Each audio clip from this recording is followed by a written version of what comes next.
കോഴിക്കോട് മുക്കത്ത് പീഡന ശ്രമം ചെറുക്കുന്നതിനിടെ കെട്ടിടത്തിൽ നിന്ന് താഴേക്ക് ചാടിയ യുവതിക്ക് ഗുരുതര പരിക്ക്. ഇന്നലെ രാത്രി 11:30-യോടെയാണ് സംഭവം. സ്വകാര്യ ലോഡ്ജിലെ ജീവനക്കാരിയായ യുവതിക്കാണ് പരിക്കേറ്റത്. സംഭവത്തിൽ ലോഡ്ജ് ഉടമ ഉൾപ്പെടെയുള്ളവർക്കായി പോലീസ് അന്വേഷണം ഊർജിതമാക്കിയിട്ടുണ്ട്. വിശദാംശങ്ങളുമായി MS അനീഷ് കുമാർ ചേരുന്നുണ്ട്. അനീഷ്, ഒരു ലോഡ്ജിലാണ് ഈ സംഭവം ഉണ്ടാകുന്നത്. ലോഡ്ജ് ജീവനക്കാരിക്ക് നേരെ പീഡന ശ്രമം. എന്താണ് ഈ ഒരു കേസിന്റെ ഒരു പശ്ചാത്തലം? എന്താ ഈ യുവതിയെ ആരാണ് പീഡിപ്പിക്കാൻ ശ്രമിച്ചത് എന്ന കാര്യങ്ങളിൽ ഒരു വ്യക്തത വന്നിട്ടുണ്ടോ? ടോം, കഴിഞ്ഞ ദിവസം രാത്രിയാണ് ഈ കേസിനാസ്പദമായ സംഭവം ഉണ്ടായത്. യുവതിയെ കെട്ടിടത്തിന് മുകളിൽ നിന്ന് താഴേക്ക് വീണ ശേഷം ഗുരുതരമായ പരിക്കുകളോടുകൂടി കോഴിക്കോട് മെഡിക്കൽ കോളേജ് ആശുപത്രിയിൽ പ്രവേശിപ്പിക്കുകയായിരുന്നു. നട്ടെല്ലിനടക്കം കാര്യമായ പരിക്കുകളുണ്ട് എന്നാണ് മനസ്സിലാക്കാൻ കഴിയുകയും ഇതിനുശേഷമാണ് ആ കുട്ടിയിൽ നിന്നും പോലീസ് മൊഴി രേഖപ്പെടുത്തിയത്. പോലീസ് മൊഴി രേഖപ്പെടുത്തിയതാണ് സ്വകാര്യ ലോഡ്ജിലെ ജീവനക്കാരിയാണെന്നും ഈ സ്വകാര്യ ലോഡ്ജിന്റെ ഉടമയും 2 ജീവനക്കാരും ചേർന്ന് തന്നെ പീഡിപ്പിക്കാൻ ശ്രമം നടത്തുകയായിരുന്നെന്നും പറഞ്ഞത്. ഈ ലോഡ്ജിന്റെ ഉടമയായ ദേവദാസ്, ഷിയാസ് സുരേഷ് എന്നിങ്ങനെ റിയാസ് സുരേഷ് എന്നിങ്ങനെ 2 ജീവനക്കാരുമാണ് ഈ ശ്രമം നടത്തുകയും ആ യുവതി ഈ ആക്രമണത്തിൽ നിന്ന് രക്ഷപ്പെടാൻ വീടിന്റെ മുകൾ നിലയിൽ നിന്ന് താഴേക്ക് ചാടുകയും ചെയ്തിരിക്കുന്നു. എന്തായാലും 3 സ്ത്രീകളടക്കമുള്ളവർ ജോലി ചെയ്യുന്ന ഒരു സ്വകാര്യ ലോഡ്ജാണ്. ഏതാനും മാസങ്ങൾക്ക് മുമ്പാണ് ഇതിന്റെ പ്രവർത്തനം ആരംഭിച്ചത്. കണ്ണൂർ സ്വദേശിനിയായ 29-കാരിയാണ് ഈ അതിക്രമത്തിന് ഇരയായത്. അവർ 3 മാസം മുമ്പാണ് ഈ ലോഡ്ജിൽ ജോലിക്ക് എത്തുകയും ചെയ്തത്. എന്തായാലും ഈ സംഭവം നടക്കുന്ന ദിവസം അപ്പോൾ മറ്റ് 2 വനിതാ ജീവനക്കാർ ആ സ്ഥാപനത്തിൽ ഉണ്ടായിരുന്നില്ല എന്ന് അറിയാൻ കഴിയുന്നു. താമസ സ്ഥലത്ത് മൊബൈലിൽ ഗെയിം കളിക്കുന്നതിനിടെയാണ് ഈ 3 പേരും അവിടേക്ക് എത്തുകയും തന്നെ പീഡിപ്പിക്കാൻ ശ്രമം നടത്തുകയും ചെയ്തതെന്ന് യുവതി പോലീസിന് മൊഴി നൽകിയത്. ഇതിനുശേഷം ഈ ആക്രമിക്കാനായി ഇവർ എത്തി, അല്ലെങ്കിൽ ഇവർ മാനഭംഗപ്പെടുത്താൻ ശ്രമിച്ചപ്പോൾ തന്റെ ആത്മരക്ഷാർത്ഥം പുറത്തേക്ക് ചാടുകയായിരുന്നു എന്നാണ് യുവതി പറയുകയും ചെയ്തിരിക്കുന്നത്. എന്തായാലും പോലീസ് കേസെടുത്തിട്ടുണ്ട്. വീട്ടിൽ അതിക്രമിച്ച് കയറുക, സ്ത്രീത്വത്തെ അപമാനിക്കാൻ ശ്രമിക്കുക, ബലാത്സംഗം എന്നിങ്ങനെയുള്ള വകുപ്പുകൾ പ്രകാരമാണ് കേസെടുത്തിരിക്കുന്നത്. 3 പേർക്കും വേണ്ടിയും പോലീസ് ഊർജിതമായ തെരച്ചിൽ നടത്തുന്നതെന്ന് അറിയിക്കുന്നു. 3 പേരും ഇപ്പോൾ ഒളിവിലാണ് എന്ന വിവരവുമാണ് ലഭിക്കുന്നത്. കേട്ടോ,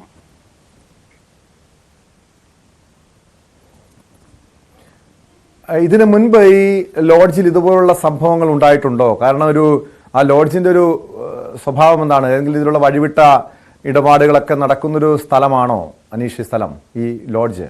അങ്ങനെ അധികം പഴക്കമുള്ളൊരു ലോഡ്ജ് അല്ല. 3-4 മാസങ്ങൾ മാത്രമാണ് അതിന്റെ പ്രവർത്തനം ആരംഭിച്ചിട്ടുള്ളത്. അവിടേക്ക് പുതിയ ജീവനക്കാരെന്ന രീതിയിൽ തന്നെയാണ് ഈ സ്ത്രീ അടക്കമുള്ളവർ എത്തുകയും ചെയ്തത്. അതുകൊണ്ട് മറ്റ് ഒരുപാടൊരു പ്രവൃത്തി പരിചയമുള്ളതോ അല്ലെങ്കിൽ മറ്റു പ്രശ്നങ്ങൾ നടക്കുന്ന ഒരു ഇടമായി കരുതാൻ കഴിയില്ല. പുതിയൊരു ലോഡ്ജാണ്. ആ ലോഡ്ജിൽ വെച്ചാണ് എന്താണ് സംഭവം എന്നതിനെ കുറിച്ച് കുറച്ചുകൂടി വ്യക്തമായി യുവതിയിൽ നിന്ന് മൊഴിയെടുക്കുമെന്നാണ് പോലീസ് പറയുന്നത്. നിലവിൽ ആ കുട്ടി ആദ്യം ഈ അവ്യക്തമായി തന്നെ ആരോ ആക്രമിക്കാൻ വന്നു എന്ന രീതിയിൽ പറയുകയും പിന്നീട് ആരോഗ്യസ്ഥിതി കുറച്ചുകൂടി മെച്ചപ്പെട്ട ശേഷമാണ് കൃത്യമായ ഒരു മൊഴി നൽകുകയും തന്റെ സ്ഥാപനത്തിലെ ഉടമയും സഹപ്രവർത്തകരും തന്നെയാണ് തന്നെ പീഡിപ്പിക്കാൻ ശ്രമിച്ചതെന്ന് വ്യക്തമാക്കുകയും ചെയ്തു. എന്നാൽ മറുവശത്ത് മറ്റു ചില കാര്യങ്ങളാണ് ഈ ലോഡ്ജുമായി ബന്ധപ്പെട്ട അവരുടെ അടുത്ത വൃത്തങ്ങൾ പറയുന്നത്. ഇത്തരമൊരു ശ്രമം നടത്തിയിട്ടില്ല. ഈ കുട്ടിയോട് സംസാരിക്കാനായി ഈ താമസ സ്ഥലത്തേക്ക് പോയപ്പോൾ പെട്ടെന്ന് പ്രകോപിതയായി കുട്ടി മുകളിൽ നിന്ന് താഴേക്ക് ചാടുകയായിരുന്നു അടക്കമുള്ളതാണ് അവർ പറയുന്നത്. പക്ഷെ ഒരു വ്യക്തത ഈ കേസുമായി ബന്ധപ്പെട്ട് കൂടുതൽ തെളിവുകൾ ശേഖരിക്കാനും CCTV ദൃശ്യങ്ങളടക്കം ഉള്ള സമീപ സ്ഥലത്തെ പരിശോധിക്കാനും ഈ സ്ഥാപനത്തിനെ കുറിച്ച് കൂടുതൽ അന്വേഷിക്കാനും ഒക്കെ പോലീസ് തയ്യാറെടുക്കുന്നുണ്ട്. ഈ വളരെ ചുരുങ്ങിയ കാലത്തിനുള്ളിൽ താമസിച്ച ഒരു സ്ഥാപനം, അതിൽ വനിതാ ജീവനക്കാരടക്കം ജോലി ചെയ്യുന്ന സാഹചര്യം, മറ്റ് ആർക്കെങ്കിലും സമാനമായ രീതിയിൽ തന്നെയുള്ള മോശമായ പെരുമാറ്റം ഉടമകളുടെ ജീവനക്കാരുടെ ഭാഗത്തുനിന്നും ഉണ്ടായിട്ടുണ്ടോ എന്നടക്കമുള്ള കാര്യങ്ങൾ പരിശോധിക്കും. എന്തായാലും നിലവിൽ ഈ ഉടമയും തൊഴിലാളികളും ഒക്കെ ഒളിവിലാണ്. പോലീസ് അന്വേഷണം ഊർജിതമായി അല്ലെങ്കിൽ കാര്യക്ഷമമായി മുന്നോട്ട് കൊണ്ടുപോകണം എന്നാണ് യുവതിയുടെ ബന്ധുക്കളും. അവർ കണ്ണൂരിൽ നിന്നും കോഴിക്കോട് എത്തിയിരുന്നു. നിലവിൽ അന്വേഷണത്തിന്റെ ഒരു ആദ്യഘട്ടമാണ്. കൃത്യമായ ഒരു അന്വേഷണം പ്രതികളെ കുറിച്ചുള്ള അന്വേഷണം, പ്രതികളെ കേന്ദ്രീകരിച്ചുള്ള അന്വേഷണം എങ്ങനെ നീങ്ങുന്നു? ഈ ലോഡ്ജ് ഇപ്പോഴും അവിടെ പ്രവർത്തിക്കുന്നുണ്ടോ, തുറന്ന് പ്രവർത്തിക്കുന്നുണ്ടോ? അതോടൊപ്പം അറിയേണ്ടത് അനീഷ്, ഈ പരിക്കേറ്റ യുവതിയുടെ ആരോഗ്യനില ഇപ്പോൾ എങ്ങനെയുണ്ട്?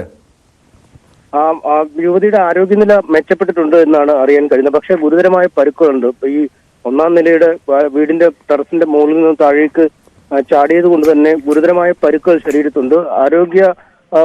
ശാരീരിക ബുദ്ധിമുട്ടുകൾ ഏറെ ഉണ്ടെങ്കിലും ഈ ജീവനോടെ ലഭിക്കുന്ന അല്ലെങ്കിൽ അത്തരത്തിലൊരു അപകടാവസ്ഥയിലേക്ക് ആ കാര്യങ്ങൾ പോയിട്ടില്ല എന്നാണ് ഡോക്ടർമാർ പറയുന്നത്. പക്ഷേ നട്ടെല്ലിനടക്കം ഗുരുതരമായ പരിക്കുകൾ ഉള്ളതിനാൽ ദീർഘകാല ചികിത്സയിലേക്ക് പോകേണ്ട ഒരു അനിവാര്യതയുമുണ്ട് എന്നും ഡോക്ടർമാർ പറയുന്നു.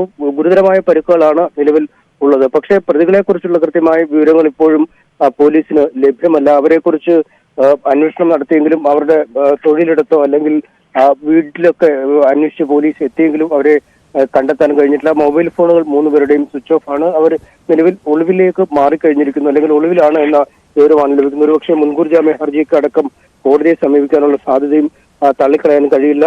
ലോഡ്ജിന്റെ പ്രവർത്തനം ഇപ്പോൾ പൂർണ്ണമായും നിർത്തിവെച്ചിരിക്കുകയാണ്. വ്യക്തമാണ്. കോഴിക്കോട് നിന്ന് MS സനീഷ് കുമാറാണ് വിവരങ്ങൾ നൽകിയത്. പീഡനശ്രമം ചെറുക്കുന്നതിനിടെയാണ് യുവതി ലോഡ്ജിന്റെ കെട്ടിടത്തിന്റെ മുകളിൽ നിന്നും താഴേക്ക് ചാടിയത്.